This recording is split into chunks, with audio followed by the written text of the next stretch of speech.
Mi nombre es José Fernández, yo soy licenciado en comunicación y en este taller vamos a hacer una pequeña introducción de lo que es el lenguaje audiovisual, sus elementos y vamos a hacer algunas prácticas para que ustedes comiencen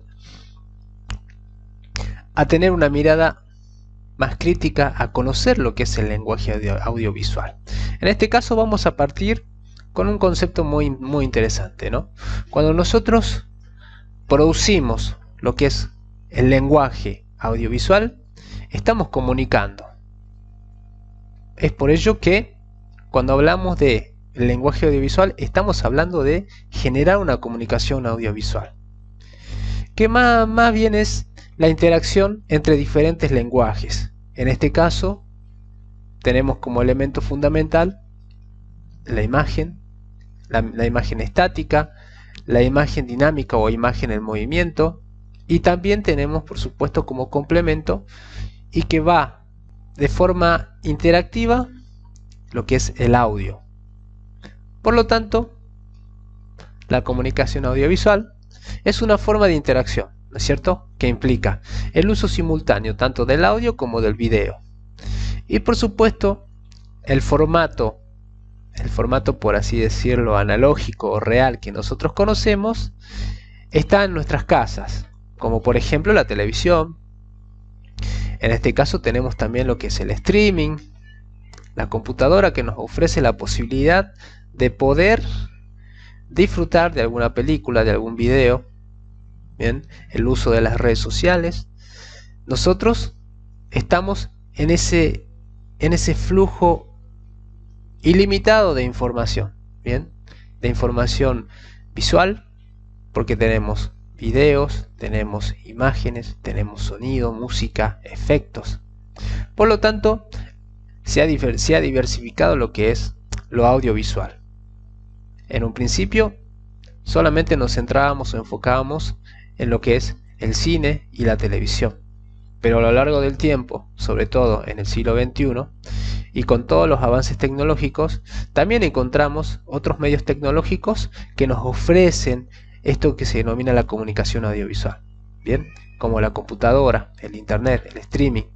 Cuando hablamos de la comunicación audiovisual, estamos hablando de una manera de expresar vivencias, bien, una forma de poder registrar esas experiencias, a lo mejor experiencias personales, a lo mejor experiencias sociales, diferentes puntos de vista y una concepción del mundo según el ojo de la cámara. En este caso, nosotros vamos a formar parte de ese proceso de comunicación audiovisual. Vamos a tener un rol muy importante porque somos los productores, por lo tanto somos los emisores que van a producir un mensaje y que ese mensaje le va a llegar al espectador, a la persona que va a consumir ese lenguaje audiovisual. Bien, por lo tanto nosotros como emisores lo que hacemos es expresarnos a través de las imágenes, expresarnos a través de lo que es el registro de las imágenes en movimiento, a través de los diferentes formatos que nos ofrece el mundo audiovisual, a través de una película, a través de un cortometraje, a través de un documental, a través de un programa de televisión, a través de un video muy usado por los youtubers. Cuando hablamos de audiovisual también estamos hablando de imagen, ¿no es cierto? Porque todo lo que nosotros vemos es imagen, ya sea una imagen estática como una fotografía o una imagen en movimiento como un video. Todos esos lenguajes conviven dentro del audiovisual. Por lo tanto, algunas de las características que tiene la imagen tiene que ver con la iconicidad, ese proceso de abstracción que como productores de ese mensaje nosotros lo hacemos, bien, la monosemia, la polisemia, como una forma de interpretar ese mensaje, ¿sí?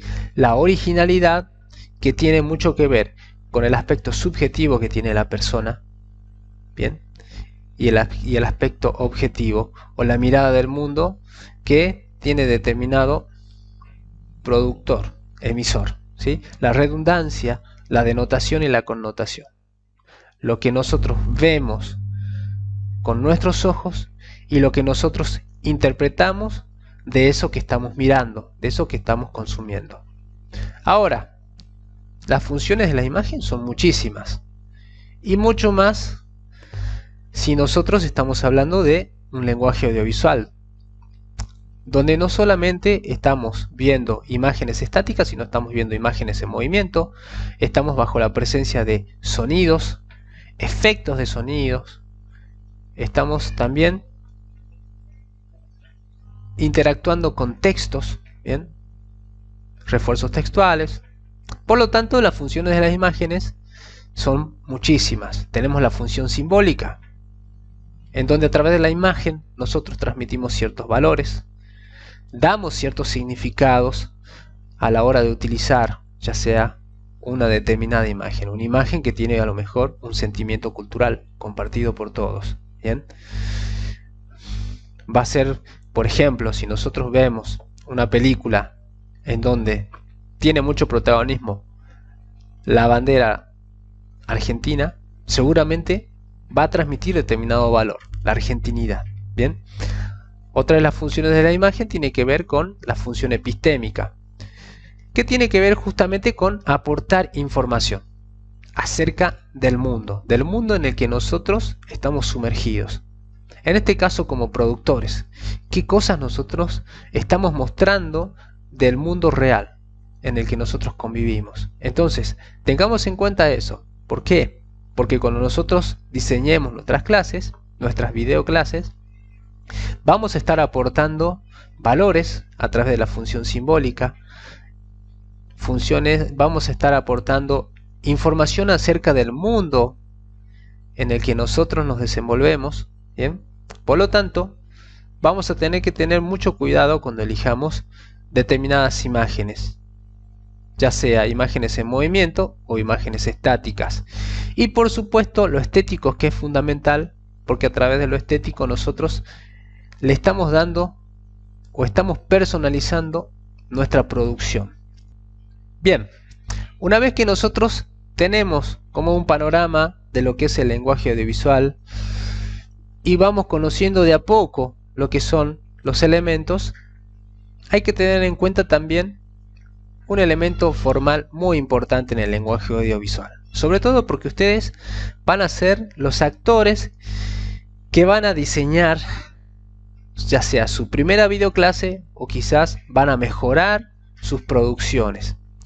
Por lo tanto, uno de los elementos muy importantes del lenguaje audiovisual tiene que ver con el plano. Cuando nosotros hablamos del plano, estamos hablando de una parte de la realidad que la cámara fotográfica o la filmadora, o en este caso el celular también o la computadora, va a ser registrada. Nosotros cuando registramos algo, no registramos todo lo que nos rodea, sino que registramos solamente una parte de esa realidad. Bien, ese es el plano. Es la realidad que registra nuestra cámara de video, nuestra filmadora, nuestro celular. Y por otro lado, vamos a decir que existen una multiplicidad de planos, ¿bien?, que combinados van a representar esa realidad, ¿no es cierto? Por lo tanto, van a ser un conjunto de imágenes que le van a dar un sentido a la persona que comienza a hacer la construcción de su lenguaje audiovisual. Por lo tanto, es el conjunto de imágenes que constituyen una misma toma entre la cámara y el motivo, ¿sí? Es decir, si nosotros tomamos la figura humana como medida, según ocupe una mayor o menor escala en las pantallas, podemos encontrar diferentes familias de planos. Por lo tanto, en definitiva, cuando nosotros hablamos de plano, estamos hablando de esto, ¿no? Lo que registramos con nuestra cámara, con nuestro celular, con la computadora, con una cámara de video, ¿bien? Pero nosotros no podemos registrar todo lo que nos rodea, sino que tenemos ciertos límites, ¿bien? Por esa razón hablamos de plano, como una unidad mínima, ¿bien?, de esa realidad. Y tenemos diferentes tipos de planos, ¿bien?, diferentes formas de capturar la realidad a través de las imágenes. Por lo tanto, tenemos planos descriptivos, en este caso, planos que nos van a permitir describir el contexto, el espacio-tiempo. Entre ellos tenemos el plano general, que puede ser un plano general abarcativo o acotado, o un plano general corto. Vamos a ver a través de imágenes para que ustedes tengan una idea. Entonces, acá tenemos un plano general, ¿bien? O un plano panorámico. ¿Qué es lo que estamos viendo? Si ustedes se ponen a mirar las imágenes, ¿qué es lo que ven? Están viendo una imagen que está describiendo determinados lugares, ¿bien? La belleza de esos lugares, por supuesto. Sabemos que es un pedazo de realidad que fue registrada por la cámara. Estamos viendo, por ejemplo, las ruinas de Machu Picchu, donde podemos disfrutar de ese paisaje, pero no podemos disfrutar de todo el paisaje que lo rodea. Pero sí está el registro. Hay un plano general porque está describiéndome el lugar. Me está llevando a ese lugar, ¿bien? Donde hay montañas, donde están las ruinas, vemos colores, vemos un determinado ángulo, ¿bien? De esa persona que decidió tomar esa imagen. Entonces, en este sentido, ¿qué es lo que vemos? No encontramos una persona, sino que encontramos un lugar. Sin embargo, la persona puede estar en ese lugar. Seguramente la vamos a ver dentro de ese contexto espacial. Bien, sigamos con los planos descriptivos. Como les dije, existen planos generales que son más abarcativos que otros. Es decir, un plano más largo nos va a dar mucha más información que un plano general o un plano general corto. En este caso, en el plano general, hemos decidido capturar el lugar, bien, pero no en su totalidad, sino que dentro de ese lugar nosotros estamos también captando a determinadas personas que están dentro de ese lugar. Por lo tanto, ¿qué es la información que nosotros vemos de forma denotativa? Un grupo de personas, por ejemplo, si nos dirigimos hacia la imagen que está en la zona superior, nos encontramos con un grupo de personas que están en un lago, ¿sí? Y al parecer, lo que pudo registrar la cámara es un lugar selvático, ¿sí? Por lo tanto, si nosotros hacemos una interpretación connotativa, desde nuestra experiencia nosotros vamos a imaginarnos que es una selva. A lo mejor no lo es, pero la intención de la persona que capturó esa imagen es hacernos pensar de que estamos dentro de una selva y que esas personas que están allí están viviendo una determinada situación. Bien, vamos a un plano general más corto. Es decir, hemos acotado aún más la descripción de ese lugar en donde estamos. Ya no estamos centrando en determinadas imágenes puntuales. Si nosotros analizamos la imagen que está abajo, ¿sí? Hemos capturado la imagen de una persona que está leyendo, ¿sí? Pero también hemos capturado el contexto espacial. Vemos que esta persona está en una especie de plaza, ¿sí? Desde la experiencia del espectador. El espectador va a interpretar de determinadas maneras, ¿sí? Existe lo que se llama elipsis. Bien, el elemento elíptico, bien, es lo que nos permite a nosotros poder rellenar lo que no se ve con nuestros ojos. Bien, entonces, desde la experiencia del emisor, seguramente el emisor va a pensar de que esta persona está en un lugar, bien, similar a una plaza o un parque. Bien, no tenemos más información que esa. Y finalmente tenemos el plano de conjunto. En el plano de conjunto es un plano más humano, ¿sí? ¿Por qué le digo más humano? Porque lo que estamos captando es, más que nada, el grupo de personas, los seres humanos. Ya no estamos describiendo el lugar, pero sí estamos describiendo la cantidad de personas que está en un determinado lugar. Como por ejemplo vemos aquí algunos ejemplos de dos imágenes donde hay un grupo de personas que están en un determinado lugar. No tenemos la información exacta de en qué lugar están, pero sabemos que están Por ejemplo, en la imagen de abajo sabemos que están en un lugar cerrado, en una casa, ¿bien? Y entendemos de que pueden ser compañeros de una institución. Vayamos a los otros planos, en los planos intermedios. Dentro de los planos intermedios, nosotros ya nos focalizamos más en registrar la imagen de la persona, en este caso del personaje. Por lo tanto, tenemos diferentes tipos de planos intermedios. Tenemos lo que se llama el plano entero, el plano americano, el plano medio y el plano medio corto. Vamos a ver algunos ejemplos para que tengan en cuenta. Vamos a partir por el plano entero o figura, ¿cierto? ¿Qué significa esto?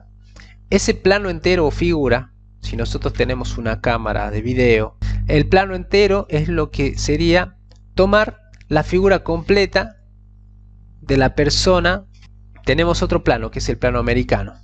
Cuando hablamos de un plano americano, lo que estamos haciendo es capturando, bien, a la persona, pero desde la rodilla del personaje para arriba, ¿sí? Por lo general, obviamente, el plano americano tiene una historia muy particular, ¿no?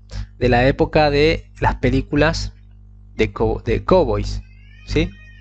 En donde de ahí se le llama el plano americano, porque era un plano americano que se utilizaba justamente o específicamente para este tipo de películas, donde los vaqueros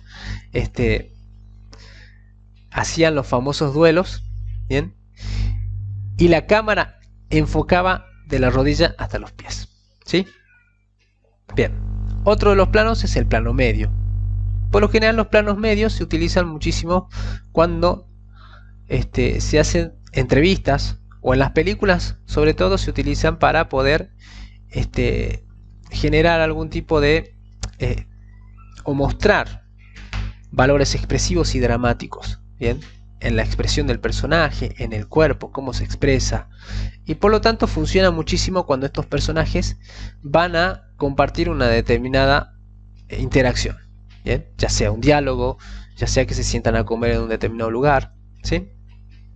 O en una entrevista. Por lo general se utiliza muchísimo lo que es el plano medio. Si ustedes se ponen a ver los noticieros, se van a dar cuenta que los conductores siempre van a estar capturados, bien, en ese plano medio, desde vendría a ser desde la panza para arriba. Ahora, el plano medio corto directamente lo que nos muestra es la figura humana desde el pecho a la cabeza, ¿sí?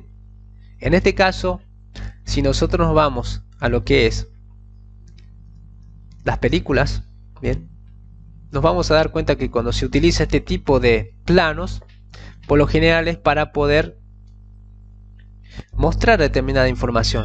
En este caso, información más subjetiva.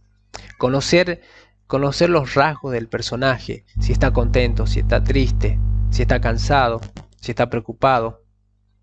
Bien, por lo general cuando hay una discusión o una interacción entre dos personajes, siempre está la combinación entre el plano medio, vendría a ser el plano medio largo y el plano medio corto.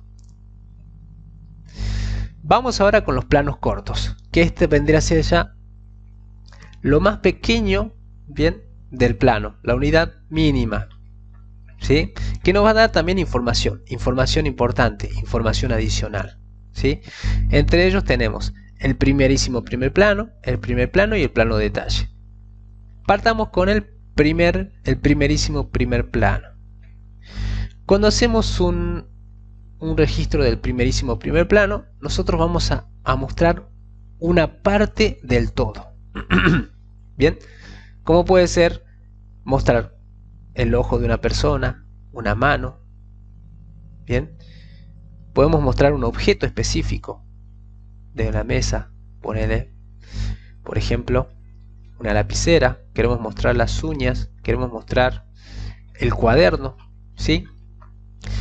Si nosotros nos vamos a lo que es el cine, en las películas se utiliza mucho el primerísimo primer plano para poder darle más información al espectador.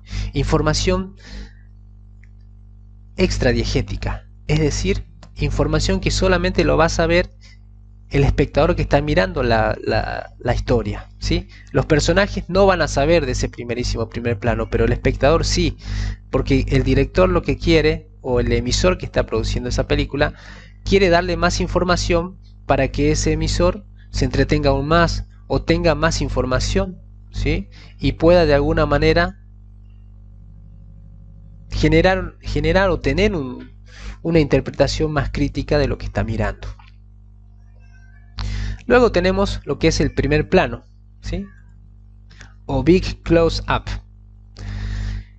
Es decir, hacemos un plano donde tomamos lo que sería la cabeza, el cuello y ligeramente los hombros, ¿sí?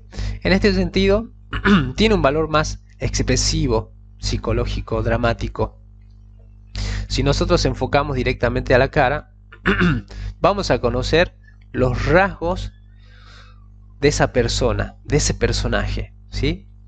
Y como emisor o como receptor en este caso, nosotros vamos a conocer las expresiones de ese personaje, ¿sí? A tal punto de saber si esa persona o ese personaje está contento, está triste, está preocupado, está pensando. Y finalmente el plano detalle. Así como hay un primerísimo primer plano, la diferencia entre ese y el plano detalle tiene que ver justamente con la imagen que se centra. En el plano de detalle, la imagen se centra en los objetos. En el primerísimo primer plano, la imagen se enfoca en una parte de nuestro cuerpo, que puede ser un ojo, puede ser una uña, puede ser un dedo, puede ser un pie, ¿sí? Esa es la diferencia entre el plano de detalle y el primerísimo primer plano. Ahora, como verán, es importante que hagamos el ejercicio, ¿bien?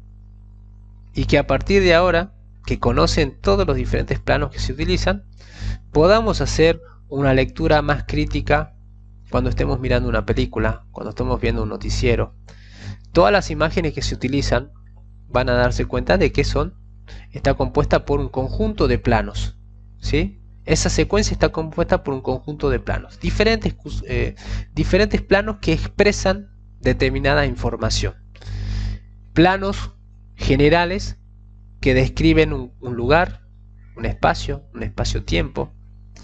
Planos intermedios que lo que hacen es describir al personaje, describir una situación, conocer el movimiento de los cuerpos, y planos por ahí más cortos para dar información adicional, ¿sí? Bueno, pero no solamente es eso. ¿Por qué? Porque otro de los elementos fundamentales de la imagen o del lenguaje audiovisual tiene que ver también con el ángulo o punto de vista. ¿Bien? ¿Qué significa el ángulo o punto de vista? Significa el lugar donde está la cámara, ¿bien? ¿Desde qué lugar está tomando la cámara esa imagen? ¿Sí? ¿Desde qué punto de vista? Entonces vamos a ver una multiplicidad de ángulos. Tenemos el ángulo frontal o normal, tenemos el ángulo picado, el contrapicado, el rasante, el inclinado, el imposible y el aéreo. Son muchísimas combinaciones. Vamos a ver algunas para que tengan una idea. Por ejemplo, cuando estamos hablando de un ángulo frontal o normal, ¿qué significa? Imagínense cuando tienen una cámara de celular, una cámara de la computadora, una cámara de video. Imagínense que lo que se toma de esa cámara es como si fuera un ojo. Entonces, si nosotros hacemos un ángulo frontal o normal, significa que la cámara se encuentra situada a la altura de los ojos. A la altura de los ojos del personaje, bien, independientemente de la postura en la que nosotros utilicemos la cámara. Como verán ustedes en la imagen, acá, la imagen de la pirámide, si ustedes se ponen a ver cuál es el ángulo que tiene la cámara, es el ángulo que está centrado en la mirada humana, en nuestra mirada. Es como si nosotros estuviéramos mirando de frente a ese objeto, bien, a la altura de nuestros ojos. Ahora, si utilizamos otro ángulo, el ángulo extremo, que sería el ángulo picado. La cámara está situada en otro lugar, es decir, está situada arriba. Es como si nosotros agarráramos la cámara con nuestros ojos, bien, y miráramos desde arriba hacia abajo, ¿sí? Entonces, el ángulo picado es eso. La cámara está situada, ¿sí? Está situada arriba de ese objeto que está capturando. Y si nosotros lo vemos como receptores, digamos, qué mensaje le estamos dejando al espectador? Estamos dejándole un mensaje donde se expresa la inferioridad, la humillación, ¿sí? O sea, son los sentimientos. Si nosotros, por ejemplo, utilizamos esa imagen en un cortometraje, seguramente lo que vamos a expresar es el personaje. Ese personaje lo estamos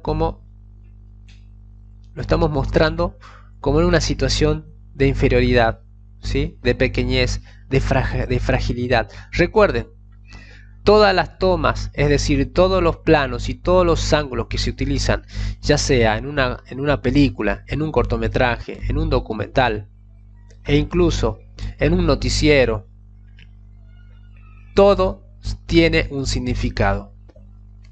Vamos con lo contrario, el ángulo contrapicado o vista de gusano.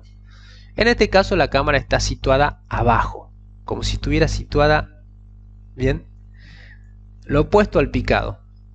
Es decir, como si nuestra visión estuviera de abajo hacia arriba, captando, digamos, por ejemplo, si estamos mirando estas dos imágenes, imagínense, el ojo de la cámara visualiza los edificios como si estuvieran deformados, bien, dando la sensación de que está expresando cierta superioridad, ¿no es cierto? O sea, magnificencia, como si fuera un una super instalación, ¿sí? Entonces, si nosotros hacemos ese ángulo contrapicado de abajo hacia arriba, estamos expresando que ese personaje, ¿sí?, se está expresando con cierta exaltación, superioridad. Fíjense, si ustedes son muy curiosos, cuando hacen las entrevistas a alguno de los presidentes, ¿sí?, muchas veces utilizan el ángulo contrapicado. Y ese ángulo contrapicado tiene una intención. Está significando, bien, la grandeza, la superioridad.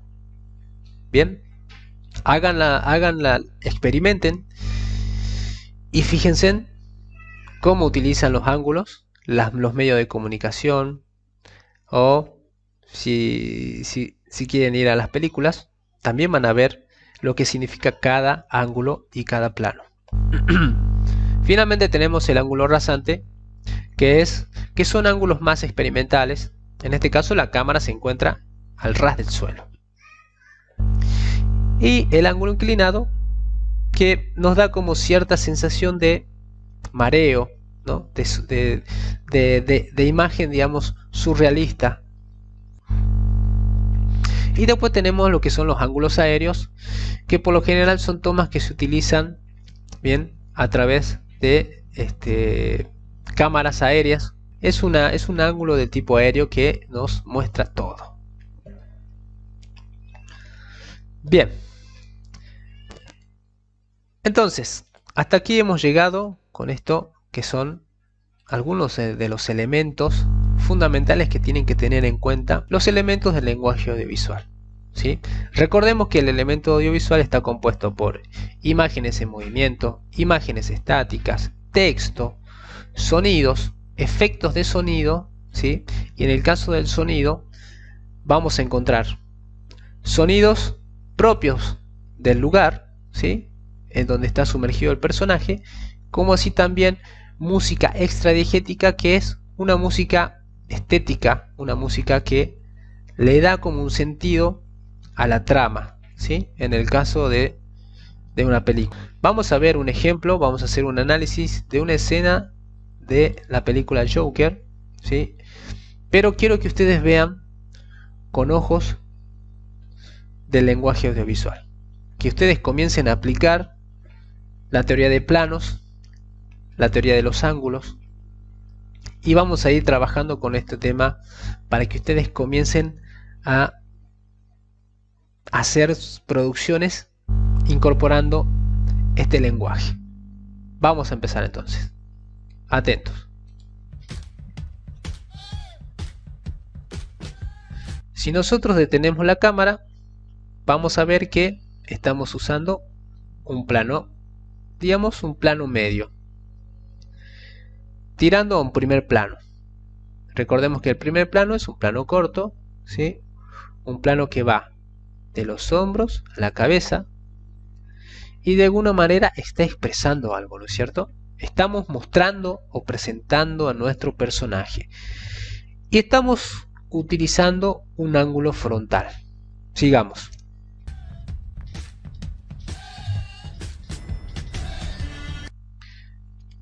Hagamos un repaso aquí.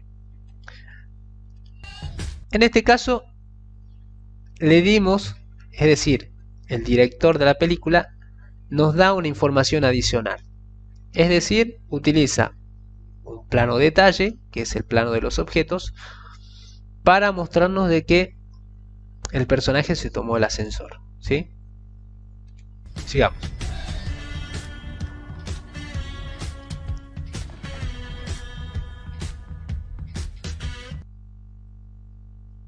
En este caso también han cambiado de plano.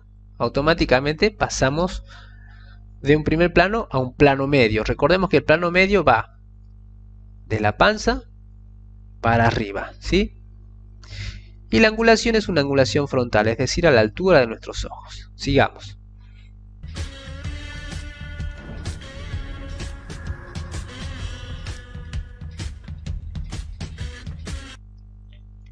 Recordemos, veamos aquí.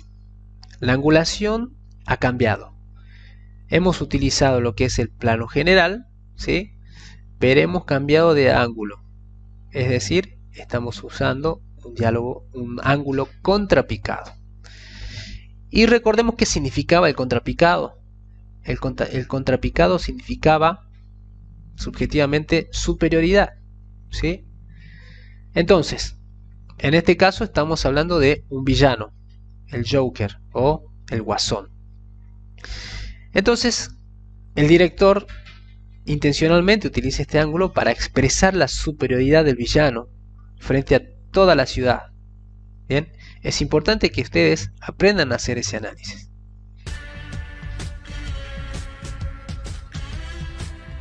Seguimos con el ángulo en contrapicado, ¿sí?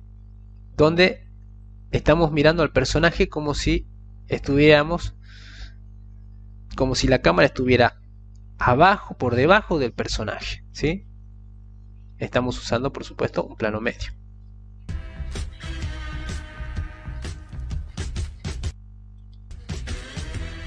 Bueno, ahí cambiamos el ángulo. Estamos usando ahora un ángulo picado que da la sensación de vertiginosidad, ¿bien? Frente a las escaleras, o sea, como si estuviera en un precipicio, y está generando ciertas sensaciones en aquellas personas que están mirando esto.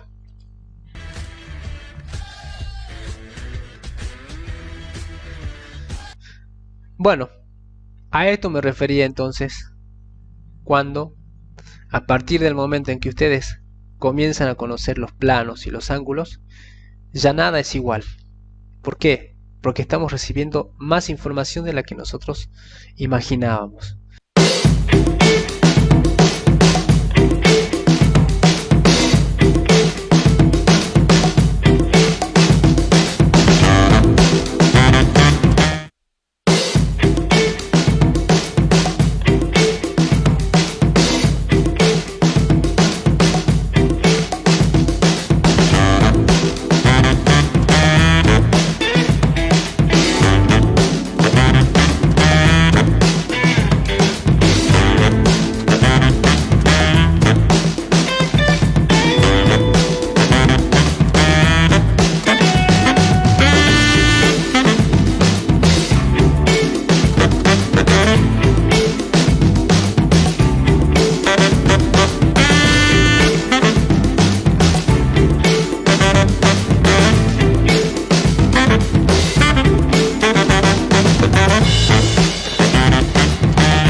Hola, ¿qué tal? Mi nombre es Sergio Álvarez. Le agradezco acá la invitación a- a José para poder hablar sobre el tema que a mí me toca. Yo me ocupo todo lo que es diseño gráfico en la parte de la chapa salta. Esto es una actividad en la cual yo desarrollo diariamente y que me da muchísimas satisfacciones por sobre todas las cosas que se pueden hacer y sobre el alcance que tiene. Eh, lo bueno de esta actividad es la diversidad de actividades y cosas a las cuales se pueden abordar. Yo más o menos en estos minutos yo quería tocar en aspectos generales lo que es mi actividad en sí, como para que definir en cierta forma exactamente qué es lo que yo realizo y las incumbencias que tiene mi actividad, como también las herramientas y algunos pequeños tips sobre, sobre las herramientas a las cuales yo suelo utilizar y con los elementos con los cuales yo trabajo. Tenía unas placas preparadas, no sé por ahí, Jochi, si podemos avanzar con la segunda placa o la primera, en la cual eh, plasmo en cierta forma lo que es el diseño gráfico en general. Muchas veces se suele hablar del diseño gráfico como una simple cuestión de hacer dibujos sobre la computadora, usar Photoshop o usar alguna otra herramienta o estar, no sé, por ejemplo, todo el día frente a la máquina eh, haciendo placas para publicaciones en redes sociales. Bueno, el diseño gráfico en cierta forma está inmerso en todas esas funciones, como también en otras. Eh, el diseño gráfico, ahí en esta definición que más o menos quiero plasmar como para que quede en claro, ¿sí? Es una profesión y disciplina a través de las cuales se resuelven problemas de comunicación visual mediante el uso de texto e imágenes destinadas a transmitir mensajes. Problema de comunicación visual, ¿en qué sentido? Que siempre cuando necesitamos transmitir algo, comunicar algo, siempre nos encontramos ante un problema al cual tenemos que darle una solución.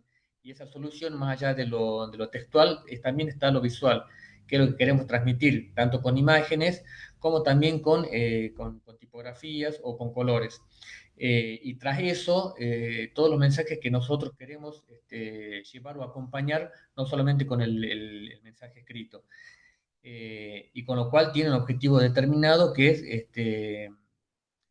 buscar en las personas o a las cuales nosotros llegamos un cambio de actitud o postura frente a determinados productos en el caso de que hagamos un diseño para promocionar algún bien o un servicio. El diseño gráfico está inmerso en muchas clasificaciones. Ahí sí podemos pasar a la segunda placa, Hochi. Eh, dentro de esas clasificaciones, que son solamente algunas, podemos citar el diseño publicitario, el diseño editorial, diseño de identidad de marca o corporativa, que es comúnmente conocido como el diseño de logotipos, que también va asociado con lo que es el branding, diseño web, el diseño de envases o packaging, tipográfico, cartelería, infografía, que se suele usar mucho en lo que es en los medios informativos, cartelería, señalética, en fin. Hay distintas áreas en las cuales el diseño gráfico está inmerso y se puede abordar dentro de esta actividad. Para poder realizar cada una de estas clasificaciones, que son solamente algunas, porque en realidad son muchísimas más, en las cuales se pueden abordar desde esta actividad.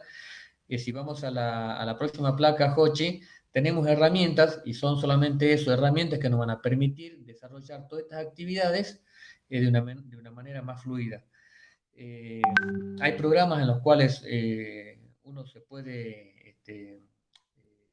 desenvolver de manera cómoda y fácil y de acceso libre, tales como Inkscape, GIMP o Scribus, como programas que son comerciales, que son los más conocidos, como CorelDRAW, Illustrator, Photoshop, InDesign. Hay otros programas también en el mercado, de la familia Serif, en las cuales se pueden tocar distintas áreas, en el caso de lo que es vectores para el diseño de logotipos, afiches, libros, eh, folletos, como también para retoque de fotos, el equivalente a Photoshop, o el diseño editorial para maquetación de revistas. En la siguiente placa, más o menos hago una simple clasificación de en cuáles o en qué se pueden usar esos programas usualmente. No es la norma porque en cierta forma con un programa u otro, con el talento y la creatividad de cada uno se pueden desarrollar distintos trabajos.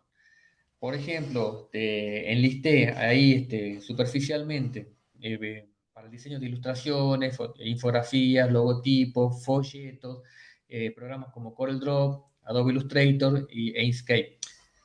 Hago una aclaración: CorelDRAW, Illustrator, como Photoshop e InDesign son programas comerciales, es decir, que esos hay que comprarlos para poder tener las versiones completas.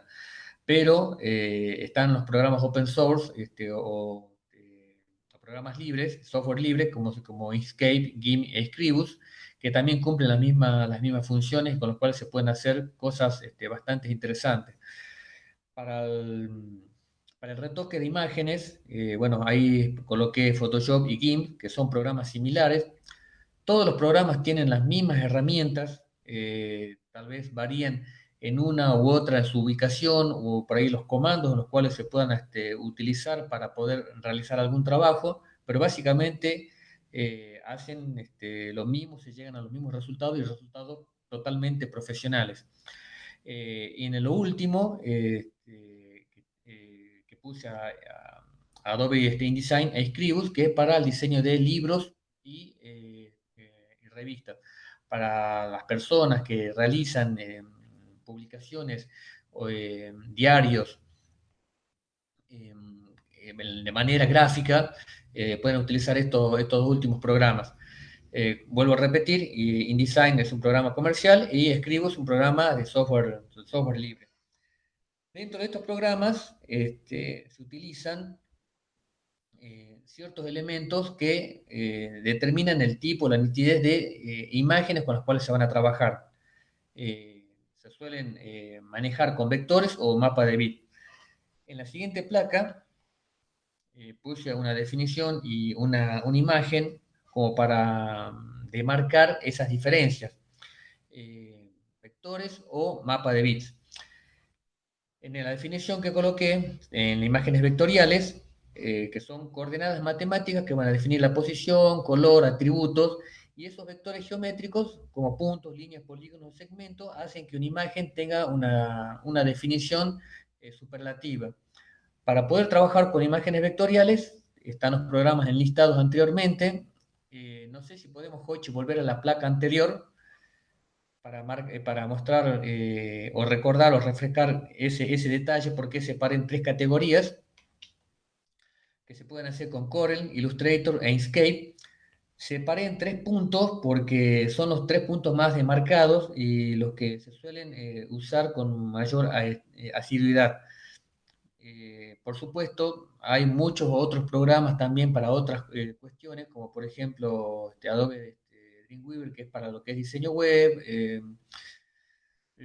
Adobe, Adobe Flash, que todavía sigue con las últimas versiones, más allá de que Adobe ya eliminó ese programa, pero está como para poder seguir trabajando en ese tipo de programa. Adobe Flash utiliza el manejo de vectores, así como Illustrator y como CorelDRAW o Inkscape, pero con lo cual se permiten hacer animaciones. No lo marqué acá porque, bueno, por supuesto las listas son mucho más grandes, pero todo se trabaja con vectores. La ventaja de los vectores es que justamente al trabajar con puntos, líneas, polígonos y segmentos, que son atributos matemáticos que tienen estos programas, se permite trabajar con una mayor nitidez y hacer ilustraciones y dibujos con mayor precisión y mejor nitidez. Si pasamos a la siguiente placa, para ver el tema de esa definición, para que la gente lo pueda ver. Y de ahí pasamos a la otra placa en la cual yo hablo sobre lo que es mapa de bit, con la diferencia que tiene con los vectores. En el tema de los mapas de bit o imágenes, eh, tenemos una cuestión muy particular cuando se trabaja con el tema píxeles. Eh, los mapas de bit, que son también llamadas imágenes raterizadas, están formadas por esa cuadrícula de puntos, a los cuales nosotros los conocemos como píxeles, y se organizan en esa rejilla, y que cada rejilla o que cada punto va a tener un color definido por un valor. Estas imágenes, por supuesto, tienen una definición que va a demarcar la nitidez que va a tener. Por lo general, para lo que es redes sociales o para lo que es diseño web, se suele tomar como estándar una resolución o DPI, que son la cantidad de DPI que va a haber por pulgada, es decir, cuántos cuadritos van a haber en una pulgada, que se pueden ver abajo de la imagen del gato, donde están todos los cuadritos de eso. Bueno, esos son los píxeles. La cantidad de DPI o puntos por pulgada que va a tener una imagen va a determinar la nitidez o la definición. Por lo general, para redes sociales o para web o para diarios digitales se suele tomar como estándar un valor de 72 dpi o 96 dpi. Con esos valores, si ustedes necesitan publicar algo en redes sociales, les alcanza lo suficiente como para poner una buena imagen, pero trabajando con un estándar aproximado de 640 por 480 píxeles. Eso quiere decir el ancho por el alto. Pero con 72 dpi o 96 dpi ya les alcanza para que la imagen tenga una buena definición y no resulte pesada.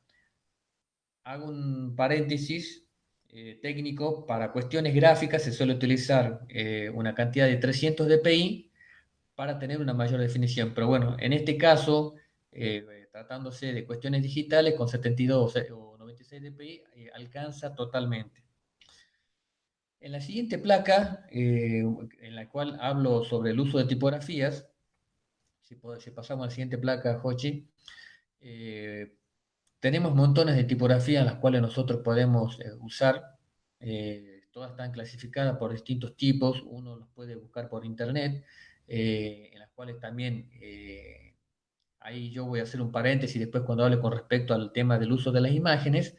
Eh, Así como hay programas comerciales, las tipografías también tienen un contenido comercial y un contenido, por supuesto, gratuito. Estas tipografías que están clasificadas por distintos nombres, va a servir para que cada uno, por supuesto, si uno quiere encarar el armado de un logotipo o para armar un folleto o para el mismo diario digital, qué tipo de tipografía va a querer utilizar de acuerdo al perfil que necesita darle. Si necesita algo conservador, hay tipografías que se ajustan a ese tipo o a ese perfil, como también hay tipografías modernas, que son de palo seco, como por ejemplo la gótica o la geométrica, esos son, o egipcias, esos son tecnicismos que por ahí mucho no se suele, no se suele hablar, pero bueno, se usan en el sentido de que sea en el listado de tipografías que ya vienen con cada programa o que se pueden descargar. Bueno, uno hace uso de ese repertorio de tipográfico. Pero bueno, todas estas imágenes, estas tipografías tienen bastantes usos, y las cuales también se pueden modificar a gusto, pero tomándolos como vectores. Eso, por supuesto, con los programas, como le había comentado hace un rato, como CorelDRAW, Illustrator o Inkscape. En la siguiente placa, que lo puse con un signo de advertencia, que en cuanto al uso de imágenes en Internet, yo quería, bueno, por supuesto, remarcar algo importante en este punto. Pasamos a la siguiente imagen, Hochi, en la cual yo planteo que el acceso a Internet es de acceso público, pero el contenido, tanto texto como foto, no es de dominio público. ¿Y esto por qué hago referencia? Y es lo que me suele suceder en mi actividad por lo general. Cuando necesitamos una imagen, solemos acudir a googlear las fotos. Agarramos una imagen de Google, la imagen de un árbol que nos parece linda y la usamos. El hecho de que podamos usar esa imagen, podemos acceder, no significa que tengamos derecho a usar esa imagen. Todas las imágenes están protegidas por el derecho de autor, salvo que diga específicamente que esa imagen es de uso gratuito, eh, uno puede tener la libertad de usarlo. Por supuesto, ustedes dirán, muchos usan imágenes de Google, muchos utilizan fotos que se la ven en distintos lados, pero lo importante acá es que cada uno que use esas imágenes tenga la tranquilidad de que lo que está haciendo lo haga en forma correcta y bajo su responsabilidad. Eh, yo muchas veces pongo el ejemplo de cierta panchería que usa un personaje de Warner Brothers, en las cuales no están usándolo de manera correcta porque no pagan derechos sobre ese personaje, pero bueno, ellos no tuvieron la mala suerte de que les caiga una demanda sobre eso, porque ese es el riesgo que tienen de usar las imágenes que se usan de Internet. Queda, digamos, en la conciencia de cada uno. Cuando uno busca una imagen de Google, si vamos a la otra imagen, Hochi, cada vez que uno googlea una imagen, se puede observar que dice las imágenes pueden estar sujetas a derecho de autor. Ya con esa advertencia, Google les dice que esa imagen que están usando eh, puede no ser libre. Entonces, en ese caso, bueno, si ustedes llegan a utilizar esa imagen porque la necesitan, siempre y cuando no sea para algo comercial, es recomendable que pongan o que coloquen de dónde sacaron la imagen, como para por lo menos citar al autor de esa imagen o de esa foto, o bien de la página web de donde se utilizó esa imagen. Entonces, de esa forma ustedes van a poder eh, eh, tener la tranquilidad, como les decía, de poder usar en cierta forma esa imagen. Pero bueno, por supuesto, siempre y cuando se pueda, en el caso de aquellos que tengan producción fotográfica propia, usar su propia foto y ponerle siempre el crédito de foto, en el caso de que sean ustedes que saquen la foto, o bien, como les decía hace un rato, si utilizan una imagen de otra persona, citar de quién es esa foto o de dónde se está utilizando esa foto, por lo general para evitar problemas. Y en la última placa, en la cual yo, bueno, quería marcarle el tema de las tipografías y las coloqué acá detrás de las imágenes porque, bueno, anteriormente ya las había comentado. Las tipografías, así como las imágenes y como también los programas, también tienen un uso, el derecho de autor de cada tipografía. Esas tipografías se las pueden conseguir de manera gratuita o bien, si está en el presupuesto de cada uno, buscar tipografías comerciales. Las páginas que yo enlisté acá son solamente algunas en las cuales se pueden conseguir tipografías de forma gratuita. Google Font, FontScribble, Dafont, son solamente algunas, hay muchísimas.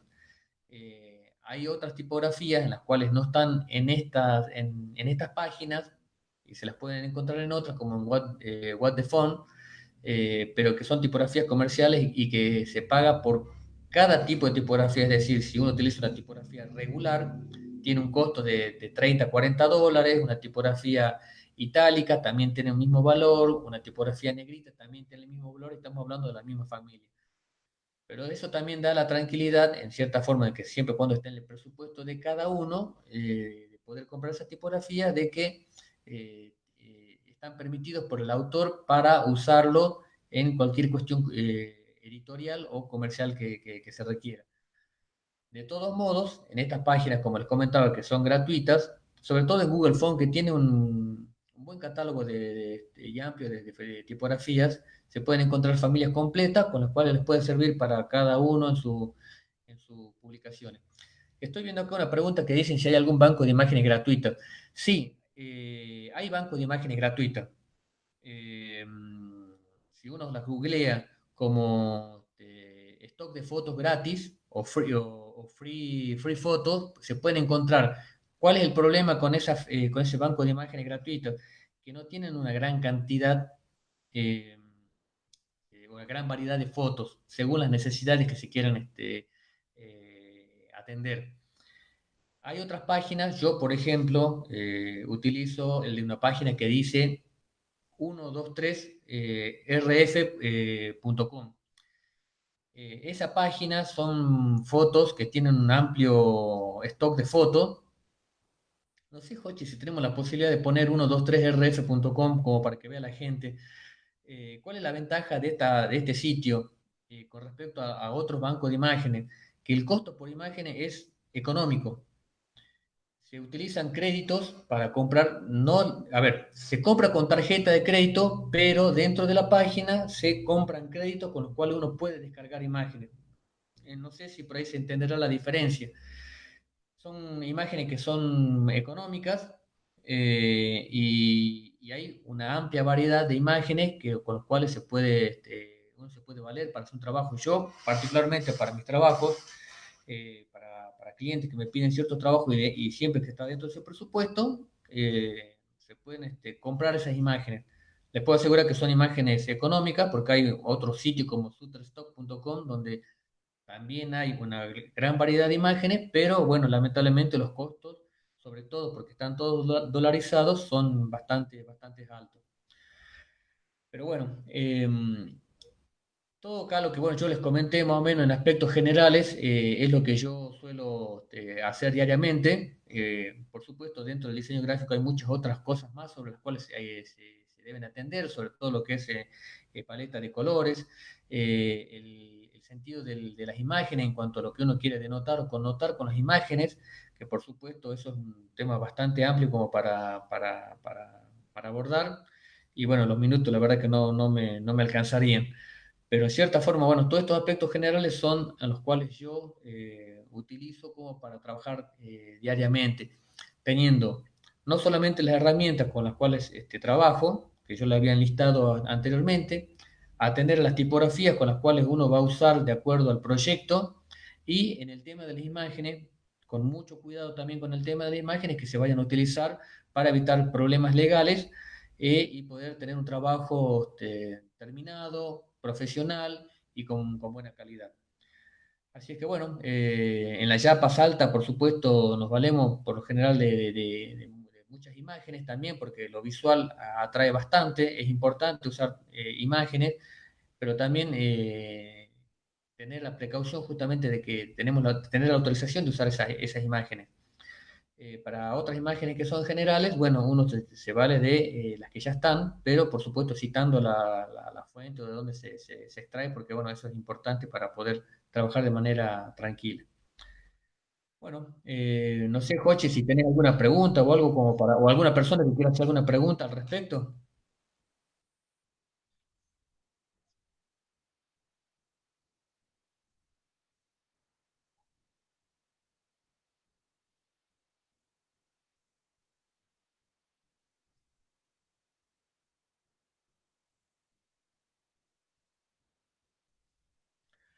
Me repetí la pregunta, se cortó, amigo.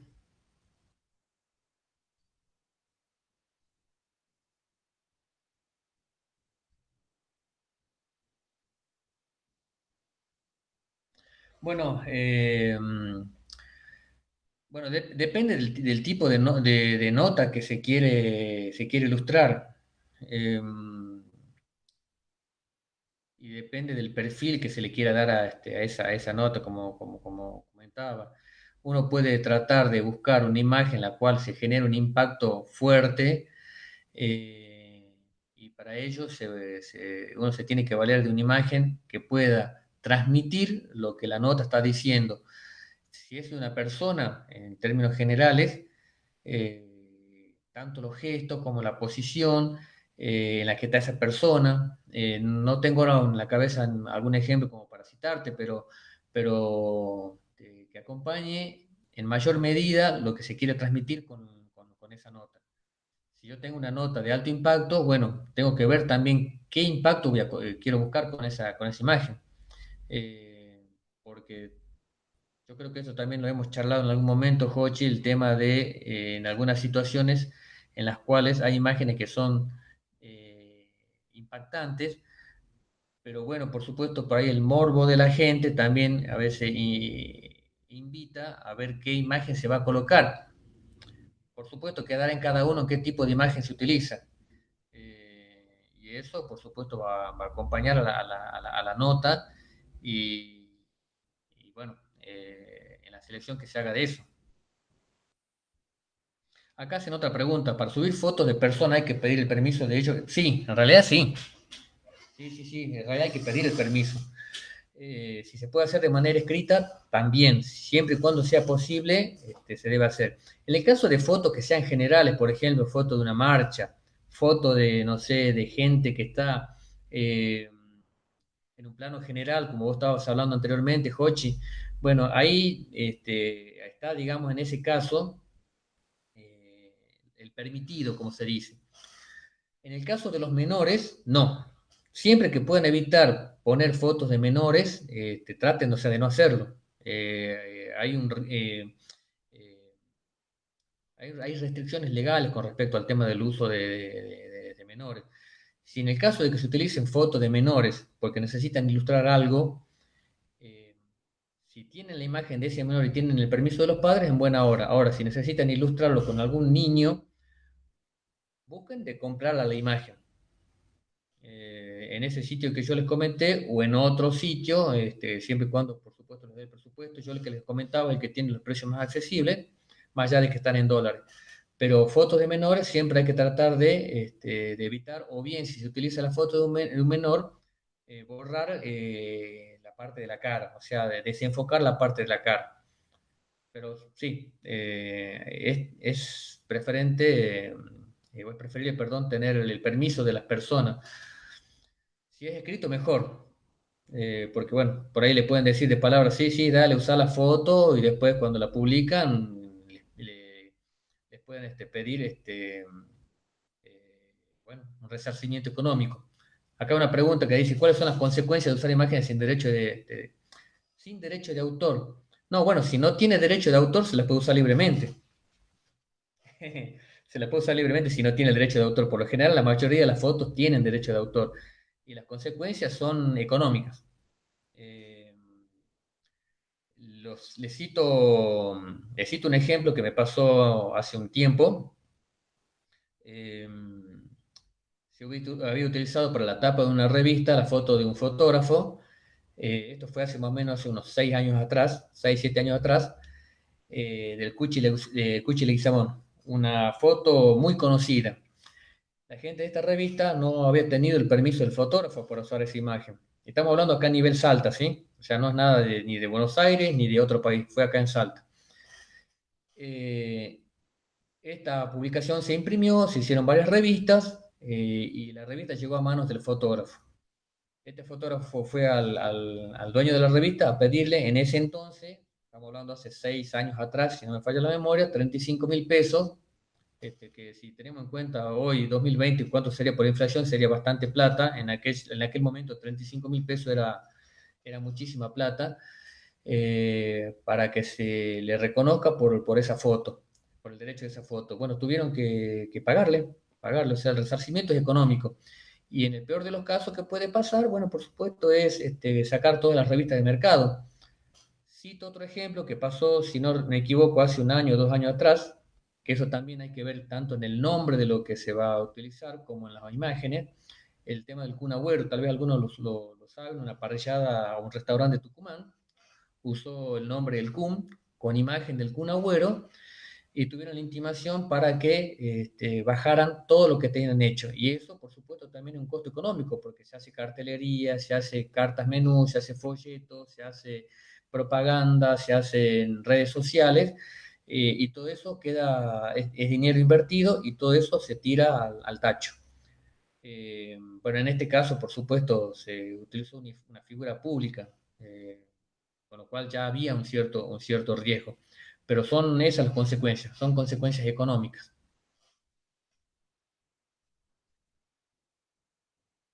Sí. Perdón, ¿cuál es la última pregunta, Jochi? Ah, perdón, es uno así, con el número 123 R de ratón, F de foca, 123rf.com. De ahí tienen una amplia variedad de imágenes, están catalogados por color, por forma, por ilustración, eh, y la verdad que los costos son bastante económicos. Por ejemplo, se pueden comprar 10 créditos, pues se puede comprar mucho menos. Más o menos saldrían unos cerca de 1.000 pesos, ¿sí? Hay que tener en cuenta el tema del impuesto del dólar y toda la historia esa, pero con ese costo se pueden bajar 2 o 3 imágenes de buena calidad como para poder utilizarlo en publicaciones.